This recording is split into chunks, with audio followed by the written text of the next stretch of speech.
Hey, what's going on, John? Everything's fine, Scott. Yeah? Yeah. Well, first episode of the Turtlesmith Podcast. First official one. We tried this a couple times, but I think we got the hang of it now. What do you think? I think that's an ambitious statement. Yeah. But I think that we're going to have some fun for sure. Yeah. Well, anything exciting happened this week? Well, I was going to ask you the same thing. You know, we had a leak in our cold water pipe coming from the front of our office, and it was a hassle and a half to get somebody to fix it. We had like 3 guys come out. So hard to find good people to do work at your office, handymen and stuff like that. And this is a preview, folks, of all the fine and exciting content that we're going to have here. Yeah, it is. No, but it was that is a good point, though. What you said, that the first guy got kicked out for being too high on the price. He did, yeah. He came in a little high, and the landlord got real mad and threw him out. And then I called somebody who I had to do some work here before. He was just a little bit lower. And then he found another guy who was half price of the other two. But we had our water shut off like all day yesterday. I had to shut the office down early. So basically everybody had to hold it for a long time. Well, I sent I sent everybody home because, that was ridiculous we couldn't use the restroom. So I had just shut the office down for a day. But it was half price. So the landlord was stoked. Oh, well, it's fixed now, so that's good. I guess. Well, it's just one of those things you get what you pay for a little bit. So that is true. There's always a trade-off. So this week for me, we started off the week with a sick cat, so took him into the vet, and now I have a not sick cat and 1,200 lighters. So I feel like that I should encourage my children to become vets. Yeah. It's like the old days when your dad used to drive down the street and say things like complaining about prices and saying, I'm in the wrong business. Yeah. Yeah. I've done that to myself many times when being charged. I sometimes feel I'm in the wrong business, but I'm doing all right. So, no, I think, I'll put it this way. I know I wouldn't be sitting here with the ability to do this if it weren't for you being able to do your business correctly. So whatever you're charging, I don't know if it's high or low, but I know that I couldn't be happier with the service. I'm probably on the middle to low end for the service that we do. Probably right in the middle. There's a lot of guys who charge a lot more than me, but they're also much, much better and do a lot more stuff. I don't do some of the things that the big CPA firms do, and they get to charge a lot more for that. So yeah, but I think you got a little bit more freedom too, right? Yeah. I don't have to work for those people. And that kind of brings us to our topic today, which is why start a business. Yeah. Why did you start your company? Well, mine was kind of accidental. I had just gotten out of the military in Germany, and I was working in a factory, a Kleenex factory, and my case that I had a pool cue case. I was a pool player, and my cue fell out of it when I didn't think it should have. It got inverted, got knocked off a table, and the cue fell out and broke. And I was pretty upset about that because the case I had previously would hold the cue wedged inside of it, so it couldn't, if you turned it over, it wouldn't fall out. Eventually, the foam would expand continually and it'd wedge itself further down there, and it got to a point where you'd even have to beat the case to get the cue out. Yeah. So I just had assumed that the new case I had was made the same way. That's how naive I was. And actually it wasn't. It allowed the cue to slide pretty freely, and then when it got knocked off the table, it just slid out, kind of shot out really, and broke it. So I thought to myself, while the cue was being repaired, I think I can probably modify this. I found out that the tubes could come out easily. I thought I could modify it and make it where it worked like my old case. I feel like a lot of companies get started that same way, with an accident or a mistake and just thinking, I can do this better. Yeah. Yeah, and I think that's what it was for me. So I did that, and then when I finished that interior, so I basically rebuilt the interior of that case. I looked at the whole case and I thought, this isn't really my style. It was kind of a Western belt saddle look, and I thought I could probably build the whole thing. And so I borrowed a sewing machine from my girlfriend's aunt, learned how to use it in a basic way, and built the first case. And then someone asked me to do another one, and By that time, I was out of my depth, though, because I was not a tailor or a seamstress or had any sewing background. So I actually hired someone to help me build the interiors, and I hired someone to sew. I actually went to a real tailor and had them do the first couple. And then I hired someone in-house. And that was it. It just took off from there. So kind of necessity meets nothing better to do, so to speak. So just building a pool cue case better for your own use birthed your whole company. Everything, yeah. Yeah. And it's basically based on the premise that if you have an instrument that's precious to you, you keep it as well guarded as you can, or as still as you can when you're transporting it, right? So every other industry that has, precious instruments, they're always in some kind of form-fitted or padded case. But why not pool? Well, that makes sense. Pool cue is a long, skinny instrument made of disparate parts, wood parts, and the way they fit together is thin-walled. So it's not like a baseball bat, it's actually a fairly fragile thing. That's surprising to me. I thought they'd be much more durable. The cues themselves, but do they break pretty easy? I mean, I guess maybe I'm only used to bar cues, not fancy cues. But yeah, they do. They break easier than bar cues because they've got a lot of break points. Mm-hmm. There's a pool cue might have as much as 5 or 6 sections, to go together. Whereas a bar cue usually is 2 sections spliced together. Gotcha. Well, for me, I don't have a very good story for why I started my own company. I just got tired of working for people. I just wanted to work for myself. I got tired of answering to bosses and getting in trouble for being 2 minutes late to work and not doing the right report, or, not dressing the right way or looking the right way. It was just a nightmare for me personally, personality-wise, to kind of navigate that corporate world. And so starting my own little company was the only thing that made me happy, working for myself. I for a long time, I worked twice as hard and made half as much, but I was much, much happier. Yeah, I mean, I can see that. There's a lot to be said for the freedom that you get, even the times that I was like really in debt or had no money, I really still had a lot of freedom to be able to move around, to decide if I wanted to go to a convention here or go to a tournament there or wherever. Now it can be argued, that I wasted a lot of time that could have been planned better or used better. And that's something that I would say maybe for you in the position that you're in, and a professional, when you went to start your business, you had a much better idea, I think, of at least the financial part of it and, projections and so on. Whereas somebody like me was just completely seat of the pants and... not particularly. I knew what I needed to eat for the month and to pay my bills. But other than that, I mean, I didn't know really how much to charge. I didn't know how much to, value my time when I got my first few clients. And it was just a lack of that side of the business. Even if you work for an accounting firm, you're maybe not involved in the billing. I didn't know how much we charged most of our clients. I just did the work. So it was still a leap for me to start my own company. It wasn't just like I had all the dots connected right away. Oh, no, I understand that.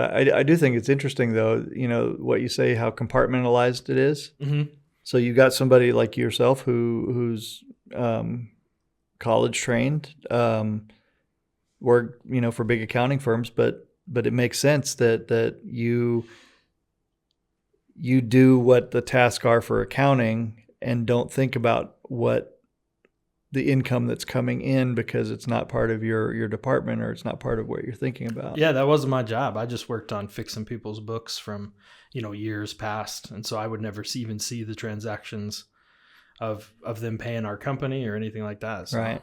That's pretty interesting. So that kind of jumps into the why we're doing this, because we want to be able to give people that type of information, the ability to suss it out and figure out what they should be charging and how they should be using their money. These are things that I had to learn the hard way. I'm sure that a lot of them you've had to learn the hard way too, even though you have better numbers training, so to speak. One of the things that I figured out kind of early on is I took any job I could get at the beginning. I was charging some people a good rate, like $100 an hour, $150 an hour. But there were a couple companies I worked for, like a regular bookkeeper, like $15 an hour, just because I had to fill my day. I had to make money just so I could eat and pay all my bills. But as I've grown, now I have such a large client base that I charge a good rate, and it's sometimes too expensive for people. And sometimes I'll even tell people a much higher rate just because I can't do the work, and if we're going to try to squeeze it in, it's going to be more expensive. So your prices kind of go up as you grow.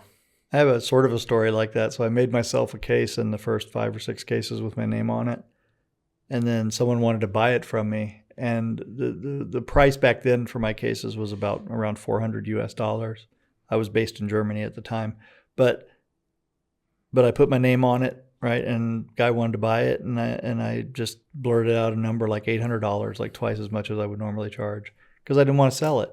And he bought it. And this happened 4 more times. Yeah. The next 4 cases I made for myself sold in a similar fashion. I'd just tell people some ridiculous price just to see what they would do, not at all thinking that they would actually buy it, and they bought it. Yeah, pricing is one of the hardest things because you don't want to charge way too much, and you don't want to undervalue yourself or your product, but it's really tough. And you'll see companies, they fluctuate all the time, trying to find that happy median. It'd be tough. Well, what are some other reasons that people start businesses that we can think of?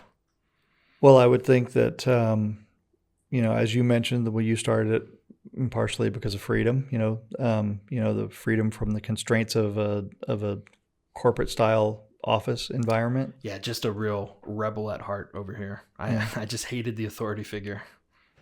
Well, I mean, you're the coolest accountant I know, so there you go. That speaks volumes. So. No, I think dreams of financial freedom. I think that we idolize the very wealthy, the celebrity wealthy, and I think that we respect independence and self-reliance, even though that a lot of the things we do, if you really analyze it, people aren't doing them all by themselves. But I think that we like to recognize, like, even taking the first step towards starting your own business as a self-reliant move. Well, one of the big things that people always talk about is really to pursue your passion, find Mm-hmm. a passion, find something that really speaks to you to start a business. My brother, who does a winery, Turtle Wines, he knew he was going to be a winemaker when he was 13 years old. He started growing grapes in the backyard. He was making basement hooch, but not drinking it. That's illegal. But he was making wine in the basement. And he just had this passion from such an early age. And I was always a little jealous of it. I've never had a passion for anything. Starting my own company, I thought the best way for me to make money and to be useful in life was to just find skills and make myself valuable to business owners. And that's what I pursued. And that's what started my whole business. I've become very valuable to a lot of different business owners in a lot of different industries with my knowledge and financial help, doing their books and making sure all their bills are paid and all that stuff. And it's just, it helps everybody. So that value add is where I started my business, but I don't have a passion for it. I don't have a passion for accounting. I don't have a passion for taxes. It's really kind of boring, but pays the bills. There was a pool champion named Willie Mosconi. You guys can look him up, but he was something like a 15-time world champion in pretty much in mostly head-to-head matches, but some round robin tournaments and so on. Anyway, he was a prodigy, at 7 years old. And he went until he was like 12 or something, and then he just quit. He got burned out. And the war came, and then after the war, he picked it up, and he he found that he was still so good at it, that he could make money.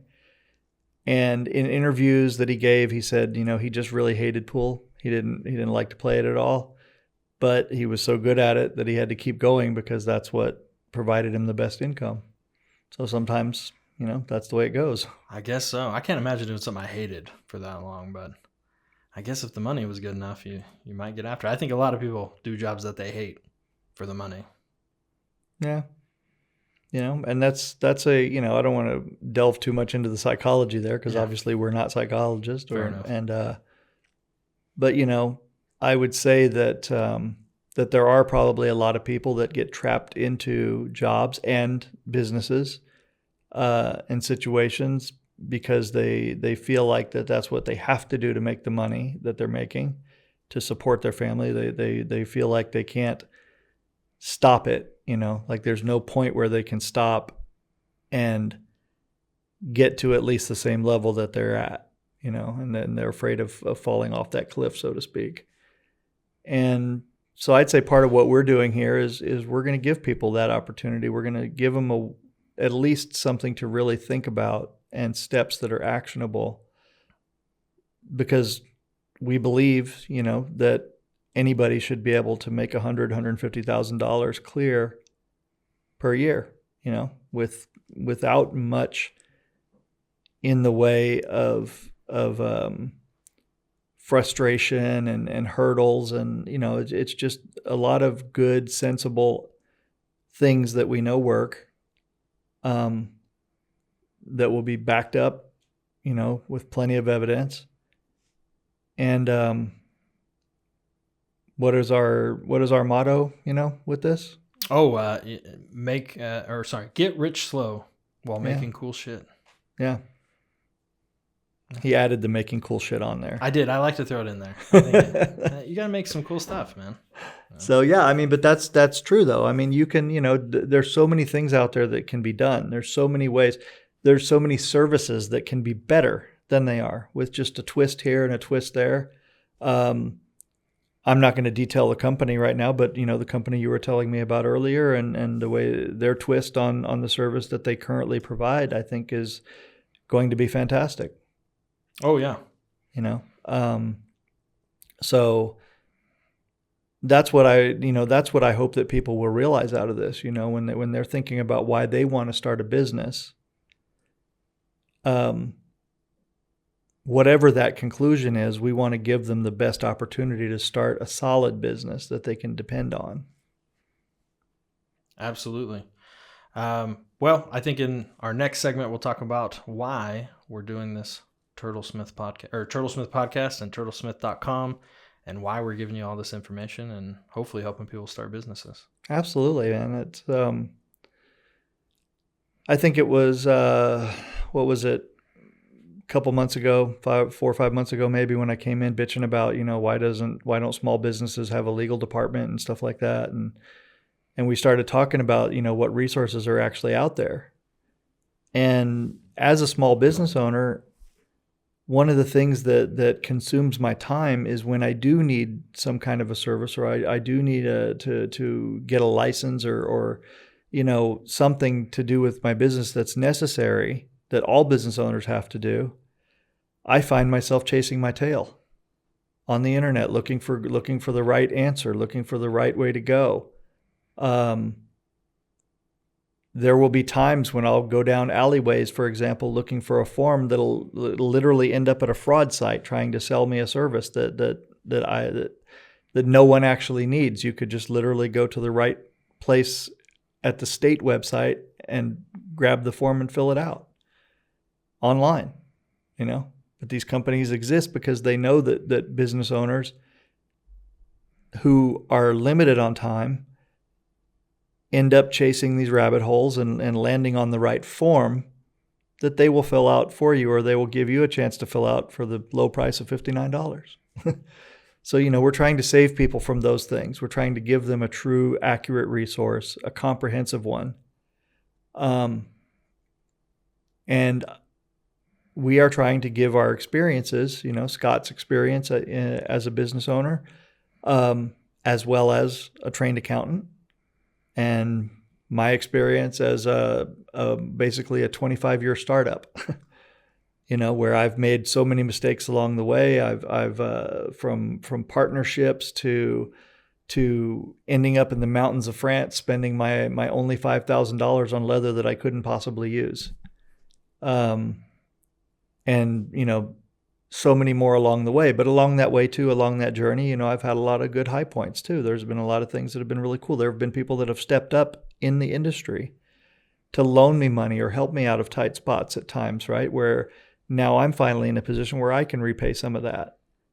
So that's part of the journey of owning your own business, something that you don't necessarily get sometimes if you're tied to a regular job. Fair enough. This podcast is brought to you by S&H Business Services. We are serving the OKC and greater Oklahoma area. We offer tax preparation, accounting, bookkeeping, and payroll services for small businesses and individuals. You can find us at shbusinessservices.com. Again, that's S&H Business Services, found at shbusinessservices.com. All right. Well, in this segment, we're going to talk about why you and I are doing Turtlesmith. And what's the point of us being here? Yeah, absolutely. So I'm really just excited to help people start small businesses. Like I've said previously, that's kind of my, I guess for lack of a better word, passion. I never did find a passion for a business I wanted to start. So helping people find their passion and start their businesses and build their dreams has turned into mine. I really enjoy seeing people succeed in their businesses. And I hope that some of the information, some of the lessons I've learned, the skills can help other people do the same. Yeah, I think that's a very noble aspiration there. And I can say that you've certainly helped me. So my part of this is to help people who want to start businesses avoid a lot of the mistakes that some of which are common and some of which are not so common, and avoid some of the pitfalls and the too good to be true type of stuff. A lot of that out there. A lot of that get rich quick bull crap. It never works. And, part of it is to give my experience. There's earlier we talked about you get what you pay for, and I had a friend in Germany, and he was a bricklayer, owned a bricklaying company. He's English, and he had a crew. And he said something funny to me one time when we were playing pool. He said, "If you pay peanuts, you get monkeys." Fair enough. And for a small business owner, it is, and we're going to talk about this in a future episode, but the importance of hiring is something that people often overlook. They don't put it in their planning. They don't think about it. And on another podcast a couple days ago, I heard the presenter said something along the lines of, if you hire below yourself all the time, in other words, if you can do the same job as everybody that's working for you, then your company can't get any better than you. Yep. That's a great point. Hiring is difficult, and along with hiring and a bunch of other aspects, I hope that Turtlesmith can help people create better businesses and all that stuff. But hiring is one of those things that's just really, really hard, especially for business owners. Employees, they don't care as much about your business as you do, and that's just a fact. So finding the right people, the right tools, whether it's people in your organization or outsourcing the work or whatever, is key as you move forward in your business journey. Yeah, it is, And another part of it is that I want to teach people, how to be serious about their business while having fun, while still enjoying it and not burning themselves out. Because, just sorry to interrupt you, but the thing about that is that there's a lot of people who will say, I have a business, as if that in and of itself is something special. Right. But you and I both know that anyone can start a business with $10 at the local courthouse. My favorite is permit. My favorite is when people come in talk about business, like, I made $400,000 last year. Well, that's their revenue. How much did you take home? And oftentimes it's less or sorry, it's they spent more than they actually made, so they're bringing home negative dollars, and that happens more often than you. Yeah, they come think. in and they've got credit card bills, and they've just been juggling it and paying out as they go, and at the end of the day, yeah, you made $300,000, but you don't have anything. I have a story about that actually. I took on in a time when I needed money for a certain machine. I asked one of my customers if he would loan me the money in advance for an order that he was about to place. So he negotiated the amount with the price that he would pay per unit. And because I needed all the money up front, I said, sure. So I got the money, no problem. Got the machine, which turned out to be the wrong machine. So it went back, but I still had the money. But to finish his order took us 6 solid months where we couldn't produce for anybody else.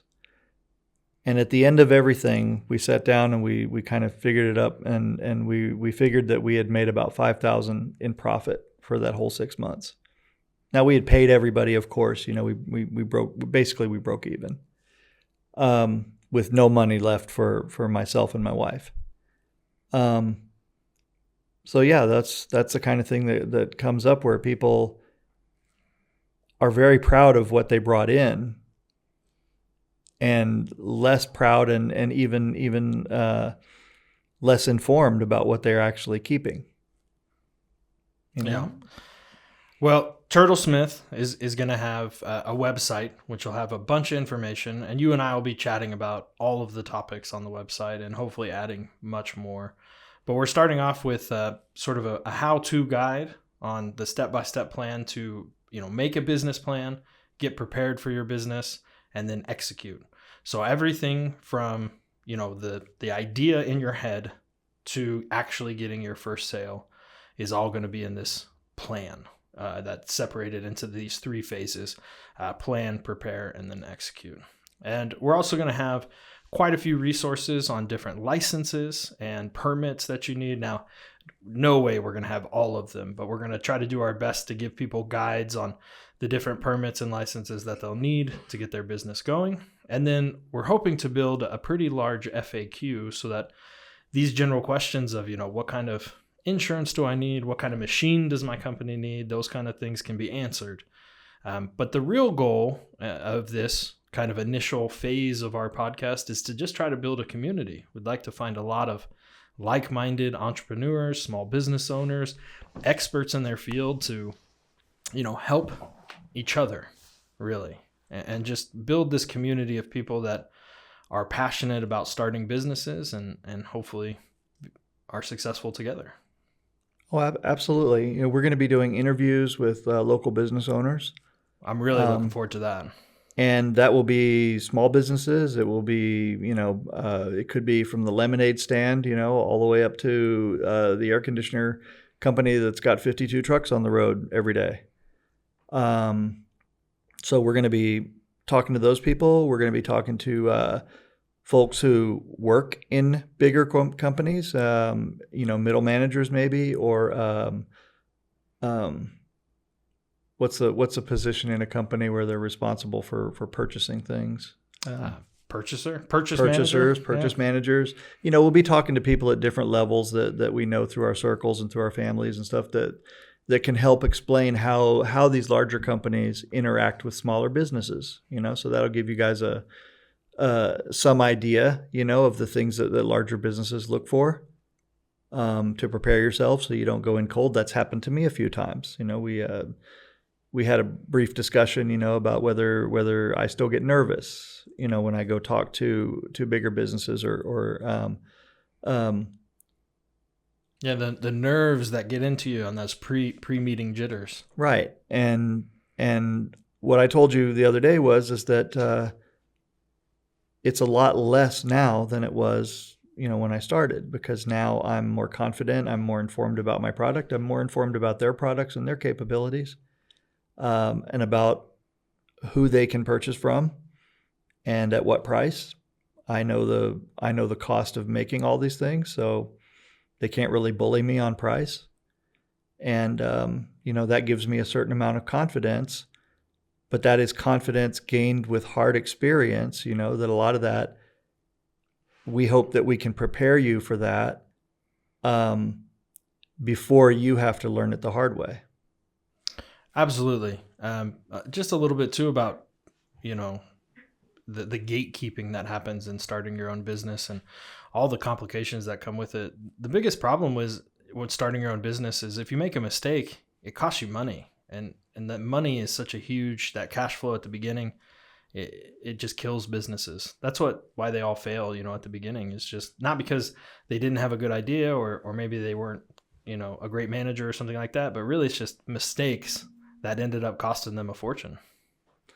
I'll tell you another kind of anecdotal story from my little part of the industry.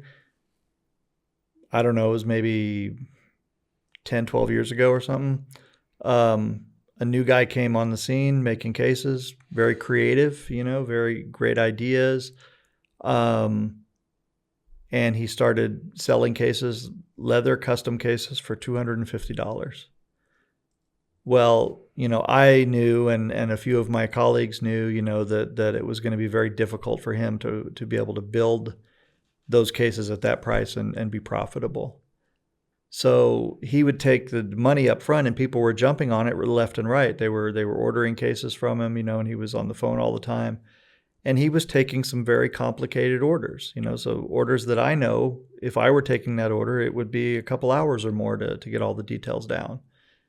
And I'm sure that people were, you know, one of the things I found in my kind of business is that people will talk to you as long as you let them.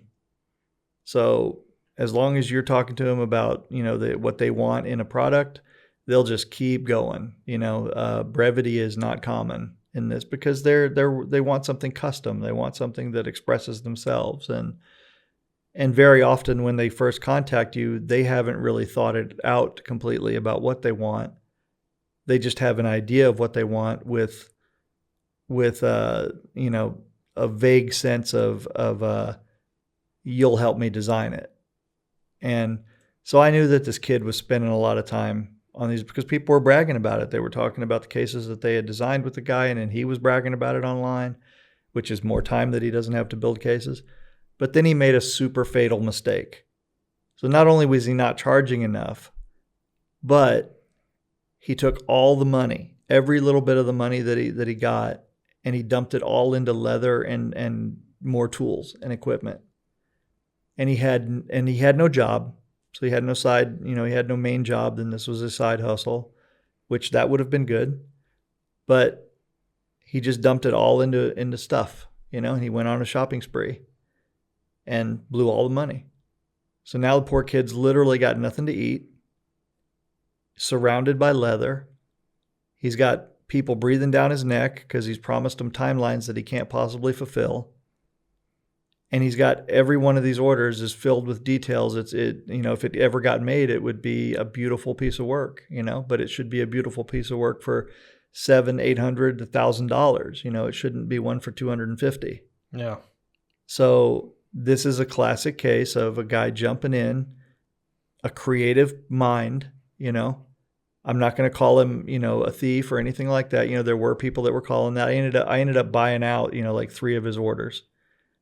Just to get people off his neck, you know, because I like the kid. I talked to him a little bit about the process and everything. You know, this is kind of what I do now these days is I'll help other people who need advice, you know, and help them to not make the same mistakes I made when I started making cases.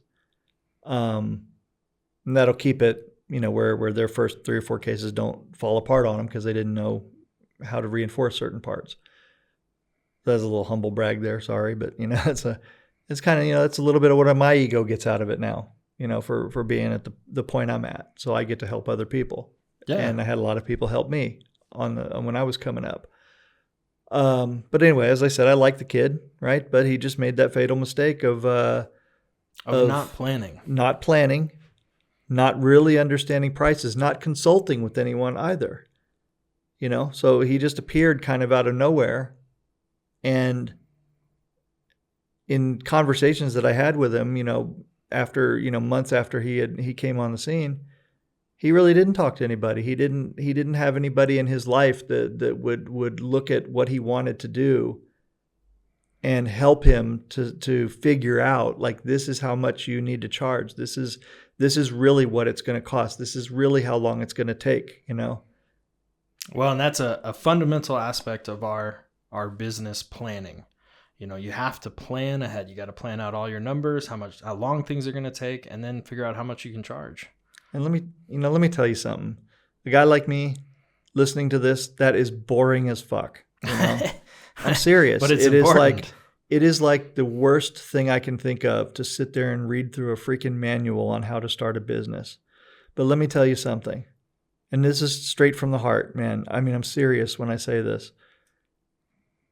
I've probably lost enough money, potential money, to start 10 businesses, 10 solid businesses in the past 30 years, just through hard-headed inefficiency, bullheadedness, getting overwhelmed with things because I'm neglecting things, you know, not planning, not taking that boring, dull route where you ingest the information that you need and you use it accordingly. I think that's a common tale amongst business owners. Lots of people have lost a lot of money, myself included, from rushing things, not planning ahead, and not really just taking it doesn't even take that much time, just a little bit of time to put pen to paper and really think about the process, how much things are going to cost, and plan it out. So I think that we'll probably explore this in future podcasts, but I think, we need to look at possibly how can we make that more fun? Maybe gamify it in some way or something like that. I don't know. It's an interesting thought. There's some parts that are just going to be dull. And I apologize ahead of time to everybody who's going to end up listening to the accounting episode. It's going to be dull, but it's important. So we'll try to make maybe we'll have a joke break every few minutes, but some of this stuff is boring and not fun, but the boring and not fun parts allow you to do the fun parts better and more of them, you know? So if you get through the boring part, then you can do the fun stuff. How about if we wear Bob Ross wigs when we do the accounting? Okay. All right. Right? And Fair then enough. So we'll say this is not paint by the numbers. It's making money by the numbers. There you go.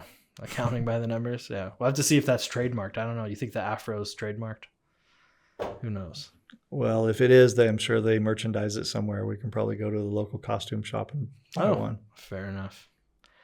Well, one of the other big aspects of Turtlesmith and one of the reasons that I hope we can build a real community is to help people with the mental aspects of starting a business.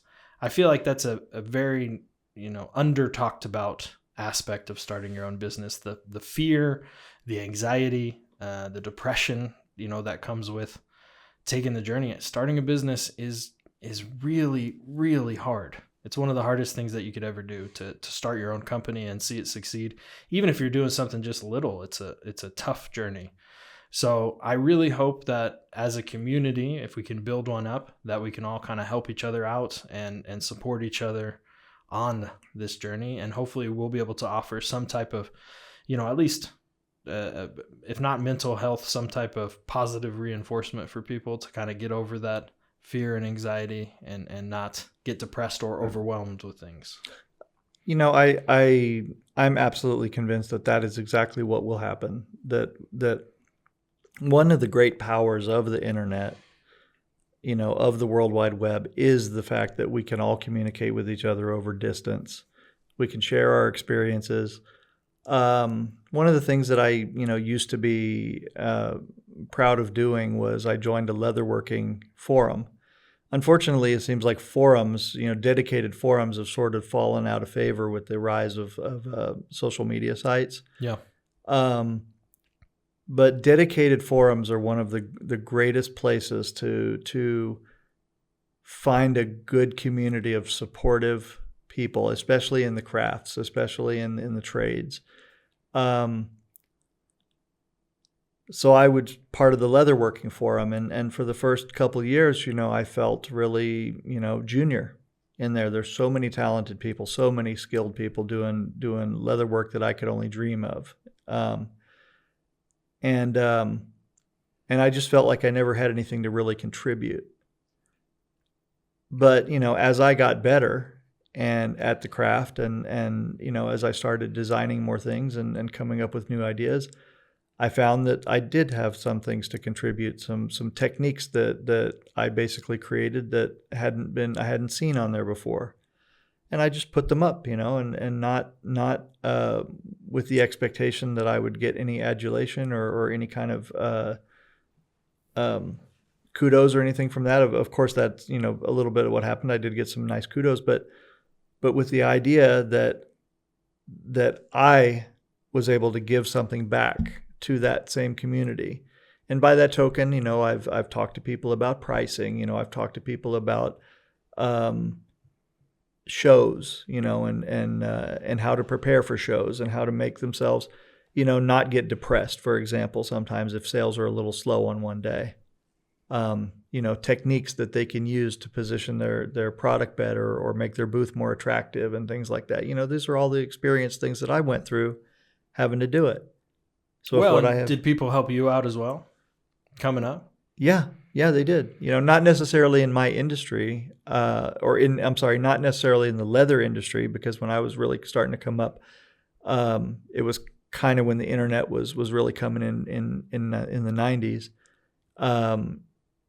So I don't even think I was part of a group at that point, but my colleagues in the industry did help me quite a bit. They helped me out sometimes with loans at shows when I would come up against unexpected costs. They loaned me booth materials, for example. I mean, my very first show in Germany was so pathetic that I literally had a cart with a few cases, and I was just waiting on the promoter to come and rent me some small amount of space, hoping I could afford it. I didn't even have any clue, and after waiting for several hours, we just decided to buy tickets and go in as visitors, my friend and I. And we just walked around, and then I found like a little kind of abandoned corner, and I just decided to set up some cases there. And a guy from the booth across, just saw what we were doing, and he just gave us one of his chairs. I mean, it's the craziest thing, right? And I literally had some world champions, stopping by to look at the cases, and that really, we took some orders from those guys, and for a 22-year-old pool player to meet these titans of the sport in this setting was just, it was some kind of fantasy situation. Go ahead. Sorry. Sometimes that's the things that you do, when you're. I think that's one of the questions we need to add to our interview deal is who helped you and how much help did you get? Yeah. I think that's going to be a real common denominator for successful business owners. I don't think anybody makes it, however, it doesn't matter how many people say I'm a self-made millionaire or billionaire or whatever, or I'm a self-made man. Everybody had help at some point. I know I had a ton of help, mentors and people just offering good words of encouragement or advice. I don't think you can make it on your own in today's world. You have to have a little help from somebody. Yeah, I mean, I would imagine there's a few stories, where somebody took a chunk of money and started a business, and they wherever they got that chunk of money was maybe they earned it all on their own. But I would say in general, and well over 90% of the cases, I would say, are people that get into business and they do have help. They have help from their family or their friends or an angel investor, or a lucky break somehow. They found a building at just a ridiculously low price and let them, and the landlord let them slide for 4 or 5 months while they were building it out or something. Yeah, well, and I don't think that takes away from the effort that it Not takes at to all. build a business at all. I'm not saying just because you got a little help, you're not self-made. It's still difficult, but I think there's just a lot of people out there who are willing to help a lot more than you think. Yeah, and that's the thing that I think we want to do with Turtlesmith is we want to build that community of rock solid business owners and aspiring business owners who are willing to share with each other willing to discuss the things that we discuss. We're not always going to get it right.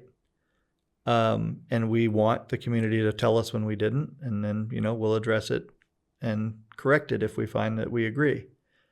Absolutely. And if we don't agree, we'll say why. We're not going to shy away from things like this. The whole point of being able to collaborate, in my opinion, is to discover the best path forward. It's to weed out. It's the Tao of Bruce Lee, so to speak. I don't know if you know what that is, but it's basically try everything, discard what doesn't work, and keep the rest. Now, part of what we're doing is we're going to talk about all the things that we've tried that didn't work to keep you from touching the hot stove, to keep the listeners. And we know that there's some listeners that are going to touch it anyway. Yeah, I was just thinking that. That's how it is, One of the traits of entrepreneurship is a level of hard-headedness. It's a level of, I can do this myself. You want to charge me what? I'll just go learn to do it. And, it's the old saying of being a jack of all trades and a master of none comes in. Yeah. And that's going to lead into our hiring episode, where we talk about that. And, recently you made me get an assistant. Yeah. How's that working out for you? I'm telling you what, I wish I had had a Chandler in my life 10 years ago. Yeah. I told you. It's going to be real quick. You're going to be like, how did I ever function without this person helping me out? You do understand, though, that if he leaves me, that you're going to have to console me. Yeah. I'm going to be a bawling mess. I got you. We'll have that mental health help at Turtlesmith for you. Okay. No worries. Yeah. I think we just pretty much guaranteed him a raise right there. I think so. So another, thing about that, before in our first episode, which I want to say real quick, is I want to say, that this is kind of a leap for us. Neither of us are podcasters. No. And I'm very self-conscious about it right now. So hopefully we're doing all right. And I want to say welcome to Calvin over here. This is our Mr. Wilson. So I don't know if you can see him over my shoulder here. But Calvin is a producer that we hired. A lot of experience, a lot of drone experience, which has no bearing on this podcast at all. Yeah. At least not right now until he goes out and does some remotes or something. But we certainly realize that we do not have what it takes to have been able to even really start this without professional help. Yeah. Yeah. And that's what Calvin is bringing to the table here. So hopefully sometimes he'll get in front of the camera, and you guys can enjoy his journey and his wisdom and the different creative treks that he's taken, the different businesses he's been involved in, and that'll add to our body of wisdom and experience. So yeah, that's where I'm at right now with that. So I think with that, I think, do you have anything else to add as to why we're doing this? No, I think that pretty well covers it. This podcast is brought to you by S&H Business Services. We are serving the OKC and greater Oklahoma area. We offer tax preparation, accounting, bookkeeping, and payroll services for small businesses and individuals. You can find us at shbusinessservices.com. Again, that's S&H Business Services, found at shbusinessservices.com. I think one thing we should talk about is our maybe one failure that comes to mind. Oh, I think this should be a common occurrence on this podcast, is talking about failures and successes. So if you want to start out with either one, a failure or success story in your business. All right. Well, I'll talk about a failure. Okay. However, it's as with a lot of things, this is a failure that luckily ended up into a positive, of sorts. So the failure is that I didn't keep up with the taxes. I just, let it slide, kept thinking to myself, I can do this myself. I just need to grab QuickBooks or something like that and throw something together. and just not even doing that. And so by the time I got to you, we had no clue where we were at. We knew we were making money when we weren't broke, but we didn't know, what we were making, how much we owed, which turned out to be a considerable amount. But we had the money, so the money had been accruing, so it's not like we blew it. But the failure was putting myself in a position to carry all that anxiety and that back of the mind worry. I think when I came to you, I said, "Can you keep me out of jail?" That's how that's how wrong my thinking was. Not even thinking knowing that there really wasn't any jail on the horizon at that point. But you can imagine how as a business person for the couple of years prior to that, how just that tiny nugget of a thought would weigh on me. So that was a failure. Now where that failure, luckily turned into a success was you got a great advertising out here. It's very simple and direct. And me driving that way almost every day for a month or so made enough of impressions on me that one day I just pulled in, walked in and said, "Help." Yeah. It took you a month driving by, you think, from the first time you noticed?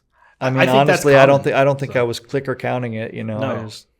I think that's common. I think people drive by. We've had more walk-in business in the last year than I had in the entire first 4 years. And that's because I've been here 5 years. I think people drive by and they look and they say, "Oh, there's a business," but it takes them a while to walk in the door. Well, you just never know what's going on in people's lives. And I don't know the exact numbers, but there's something like it takes 8 impressions before you remember a brand on a billboard.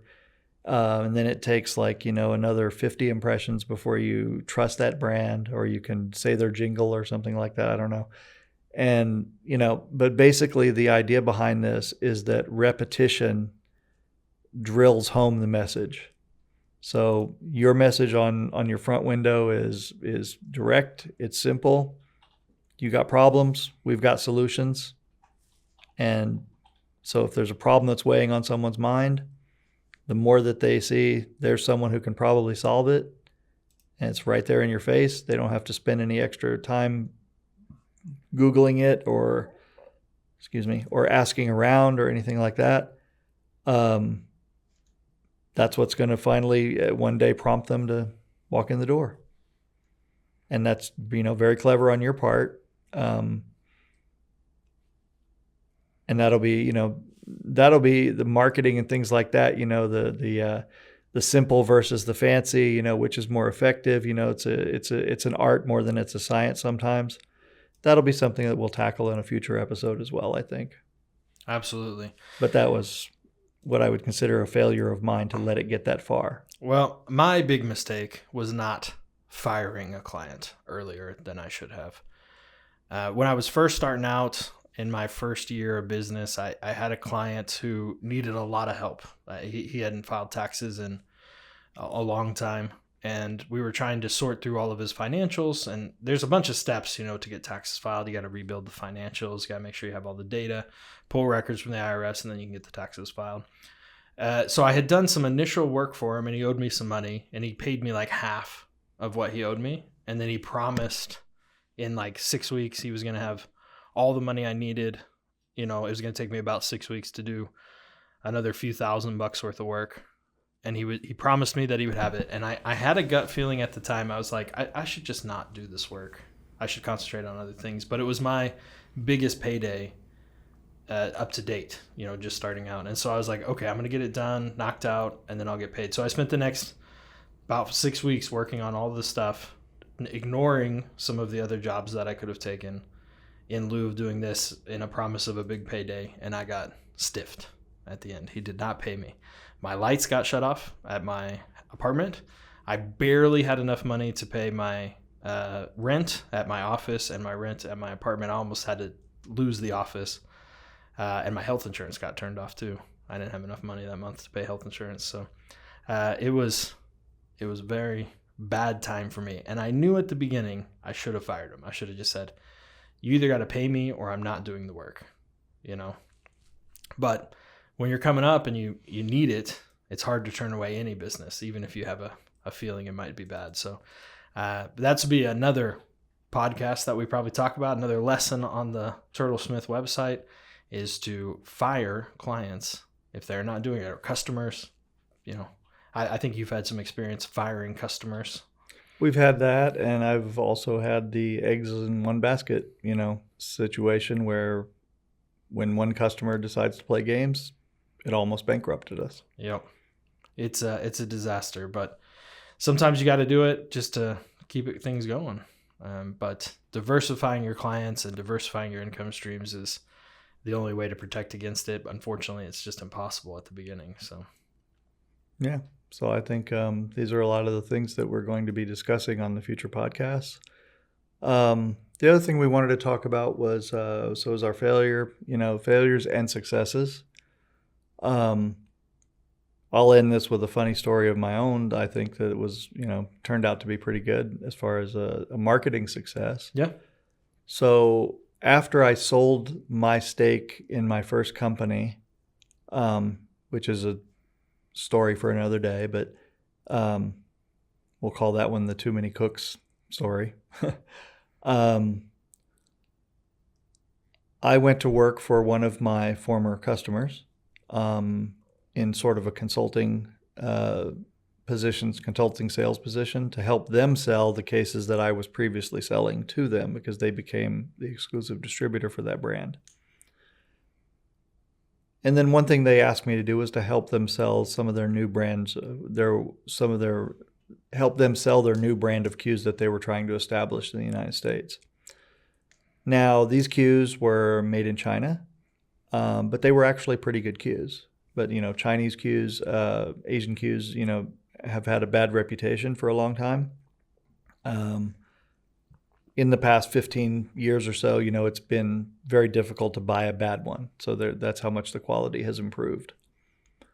But still, I was in a position, to go to a big show with, 10,000 players there and try to sell them cues made in a country where up until then they just did not have a good reputation.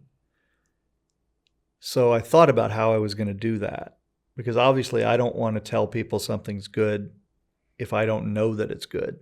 And I didn't know how these cues were built. I mean, they played okay, they played good, they looked good.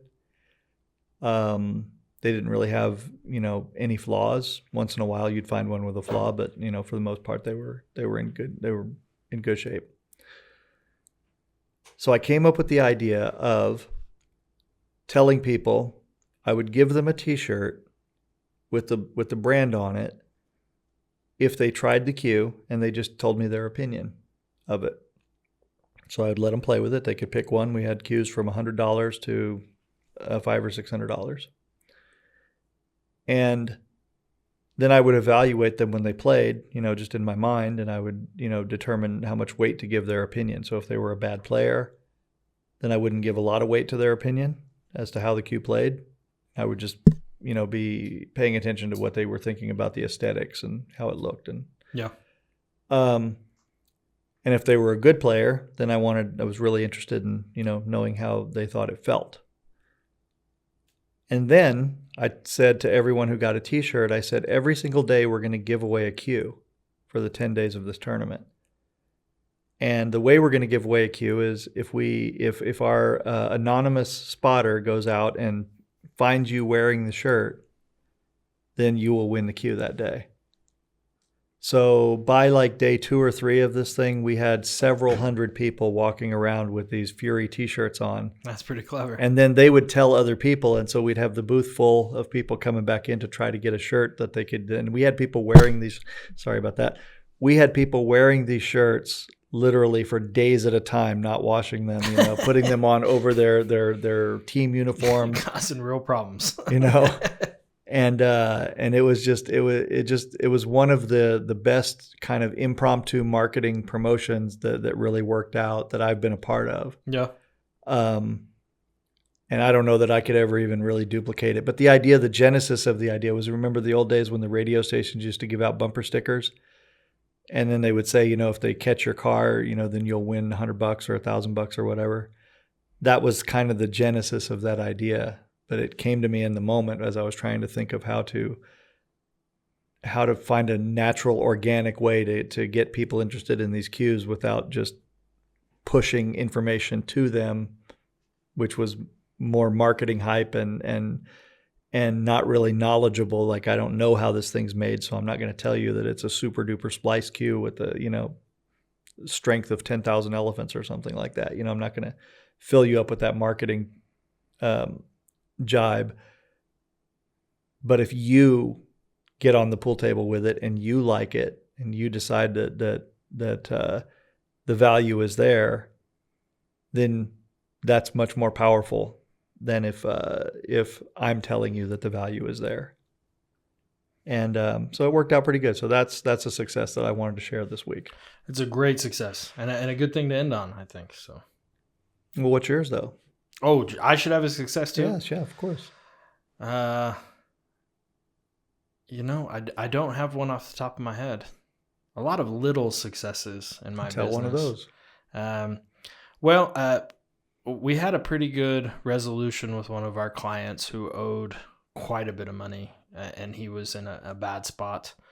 We were able to negotiate it down. He owed about $180,000 across different taxes to IRS and state, and he was never going to pay that back. He's an oil field guy who made a bunch of money and spent all of his money like it was going to keep coming in. And then unfortunately in Oklahoma, every 5 or 6 years, it seems the oil business kind of drops out from everybody. But we were able to get him a real good resolution. He only ended up owing a few thousand at the end. We were able to do an offer and compromise for him. And so that was a big success for him. And I really was excited that we were able to get him out of debt and moving in the right direction. But, you do not want to be in that spot. He had to go through bankruptcy and all kinds of stuff. Let me just understand this. The guy owed $180,000 and you got it down to a few thousand? Well, it only happens in very rare circumstances, unfortunately. His personal financial debt had consumed him and bankruptcy happened and the whole thing. So it was not an ideal position to be in. He would have much rather been continuing to make money and paid it off than. Well, while I can understand that, from your perspective, I would still not consider that to be a little success. I would consider that to be a very big success. So, well, hopefully he can move forward and be a little more successful. He's got a good plan for himself for the next few years. So, at least he doesn't have that $180,000 hanging over him. Yeah. Well, it's nice to be able to get out of that kind of debt free, but please don't think that that's a regular occurrence. It just happened. It's very low chance to get. I don't think I'm going to let my wife watch this part of the podcast. No, it does not happen. You know what the to next most phone people. call is going to be. Yeah, it does not happen to very many people. It's a very rare occurrence, and we got really lucky. So I'm glad we were able to help him out. And I just want to say something about that too, because I don't want people to go off and think the wrong thing. I personally have no problem paying all the taxes that are due. And the only fortunate thing for me was I didn't spend it all like it was going out of style. So we do have the money. But I also think that it is a very important part of business to make sure that you have somebody very competent to help you figure out what taxes you owe and what the real deductions are and where you can invest money instead of having it taxed and then, make your business even more solid. Yeah. Or diversify and help other people with their businesses. So the more we keep that money flowing in the economy, the better it will be and the stronger each of us will be. So, and that requires placing your trust in a professional like yourself who knows what's going on, and who's just not so stiff and boring, that it's a real chore to be here. It's a pleasure to act right and to plan ahead when someone can explain it in a way that makes sense. Yes. Yeah. So thank you for that. And that is, I think, what we're going to be trying to do. I hope so. I hope we can break some of this down into easy to digest little nuggets of wisdom, and we can help people start businesses. So. All right. Well, I don't have anything else this week. Do you got anything else? Nope, that's it, I think. So. All right. So we are going to deliberately not talk about current events. And with that, we're going to sign off. And this podcast will be timeless. And of course, as always, our advice is sage and wise. And do I have any more? I don't know, man. I don't know where you're I don't going even know where I was going with that. No, but I was going to say, as always, our advice is our opinion. As Calvin told me, with the great Joe Budden's podcast, none of this should be tried at home. Yeah. Unless we specifically tell you to. Well, I hope people try some stuff. Well, yes, that's what we're saying. We're going to tell them. We're going to tell them exactly what they should try at home. All right, fair enough. And what they should avoid. All right, fair enough. All right. All right, man. Well, we'll see you next week. And we'll see if you still have 10 fingers the next time we talk to you. There you go. All right.